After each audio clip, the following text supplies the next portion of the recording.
So recently, I read an article you had written which asked, data from it essentially stated that data from a recent experiment performed on mice seemed to indicate that reduced oxygen concentrations can lengthen the life expectancy of rodents. So that's really really fascinating. Could you explain to my audience, how exactly did the researchers get these results, if you could? And maybe a follow up question from that is: are these results valid for humans? And if so, how could we implement this into our lives? Because obviously, oxygen, it's a fundamental gas for life, right? So reducing it might be quite difficult. Exactly, exactly. Very good point. And all the time that I'm writing this type of articles, I have to make a big disclaimer, writing like, "Don't try this at home," because Yeah.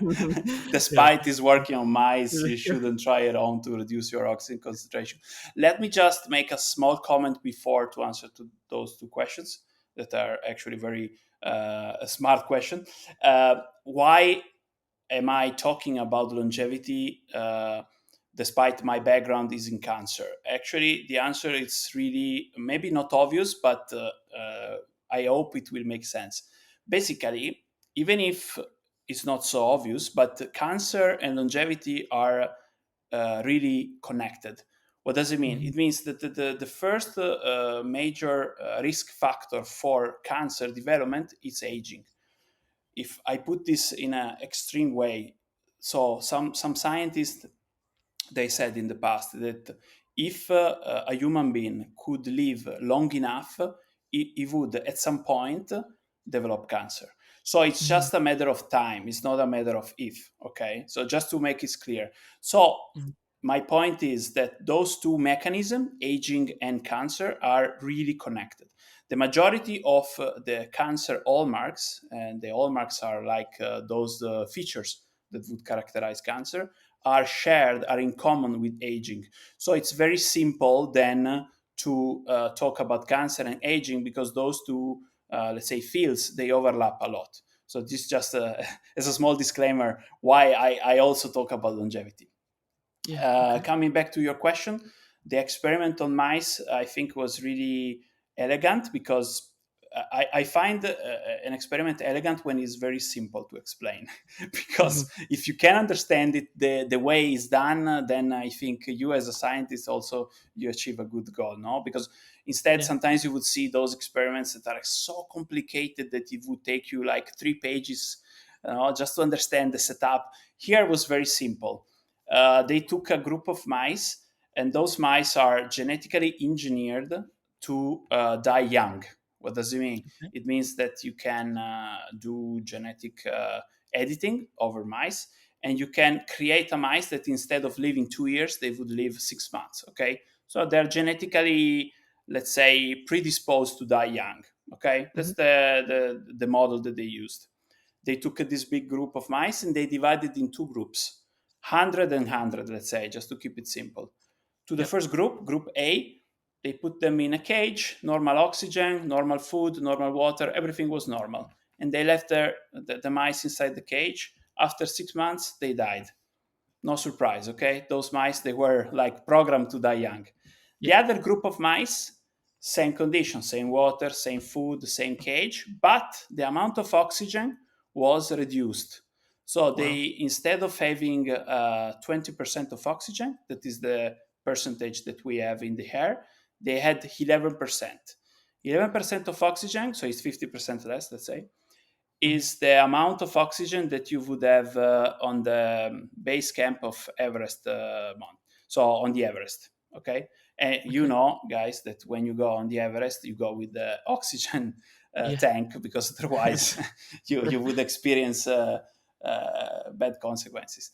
Yeah. And the group of mice, the group B, let's say, exposed to half concentration of oxygen, they would live 50% more. Wow. So very simple, straightforward. Mm. You may ask to yourself how it's possible, and it's a very Yeah. legit and smart question. But then, if you study the biochemistry, it would make sense because basically, oxygen, yes, on one hand, is the element, is the gas that uh, allowed the life on the earth, and without oxygen, we cannot live. us Mhm. at least, the majority Yeah. of the living creatures. But at the same time, oxygen is able to oxidate, like the name would suggest. And the oxidation here is a bit complicated, but let's put it in that way.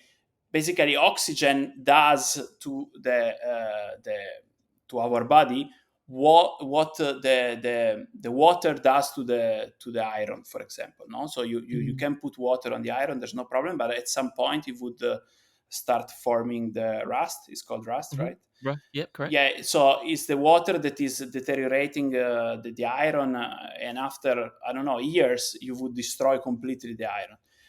Similar process is happening with the oxygen inside our body. So here the problem is not the oxygen as a gas, but as a molecule. Again, Mm. on one end is really crucial for any type of respiration, any type of biochemical reaction in our body, but at the same time it causes oxidation. Oxidation, it would cause stress, and the stress finally would cause aging, so it would damage many different structures inside our body. So if we come back, basically, if you reduce the amount of oxygen, you would reduce the oxidation, and therefore you would reduce Exactly. the aging. So that's the Wow. minimal explanation for this experiment. Just to Okay. conclude, I would not recommend or Yeah. advise to reduce your Y oxygen concentration, y because you would experience other type of consequence before the longevity benefit. exactly. Yeah, and just I'm having a bit of a thought about how that can be applied to humans. One way in which I'm thinking, you mentioned Everest. If humans were to, you know, sort of apply sort of altitude training into their lifestyles, would that benefit them in that way? And is there maybe some sort of foods or certain exercises or anything like that that can reduce the effect of this oxidative stress on longevity? So my essential question is, how can we apply this to humans without obviously starving ourselves of oxygen? Very good point. That's exactly the point of all my communication around longevity research. Because longevity research is very cool for scientists. When we see results on mice, we are super excited. But lay people would ask me, okay, very cool, very interesting, but how can I apply that to my life, to my everyday life? And that's exactly what I would like to try to answer, no? Because we need to translate this very cool science into tips, or like recommendation for everyday life. And regarding that, since we cannot reduce the concentration of oxygen, also we need to mention that these observations were also made in a population that would live to very high altitude. For Yeah. example, people in Nepal or even in Yeah, I South was about to America. ask that actually. Yeah. They observed at epidemiological level. So again, it's not so strong, let's say, this finding, but at least is a correlation Mm. that those population, they have a longer lifespan. Wow. Again, we don't know if there's another element. Maybe it's the food, Of course. maybe is the, I don't know, the pollution. We don't know, but at least there's a correlation. But coming back to your question, how can I apply that? The take home message, I would say that we need to reduce oxidation and oxidative stress in our body, because oxygen is good, but at the same time, it would damage our body. How can I reduce oxidative stress? With mostly with the nutrition, so with a type of diet that is rich in fruits and vegetables, because fruits and vegetables, they would contain uh, molecules that are the ability to reduce the inflammation.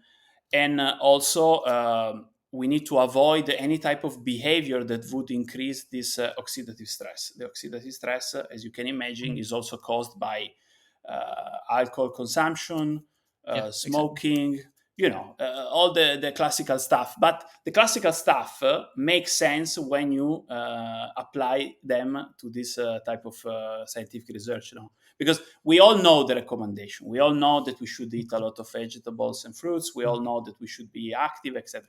But to me, in order to really take those recommendations, I need to understand why, right? Because Of for me, it's course. not enough, eat vegetables. Why? Mm. Because, and here Yeah. is the explanation. So to me, I think it really makes sense to put all the pieces together. Yeah, and actually, just on that point, the advice that I follow, and just I like to keep things simple in my life sometimes, is count the colors that you eat, not the calories. I know, obviously, counting the number of calories is important, but having these different colored vegetables, having cabbage, but purple cabbage or white cabbage and stuff like that. All these different the colors that the compounds that provide these colors to the vegetables have these benefits. Is my understanding there. Um, but yeah, like for example, sort of furofane has a lot of anti-cancer properties, in one sort of paper that I read. But yeah, that's really really fascinating. So the bottom line is sort of nutrition and avoiding things like smoking and alcohol consumption that can increase this oxidative stress on our bodies. Really. Correct, Okay. correct.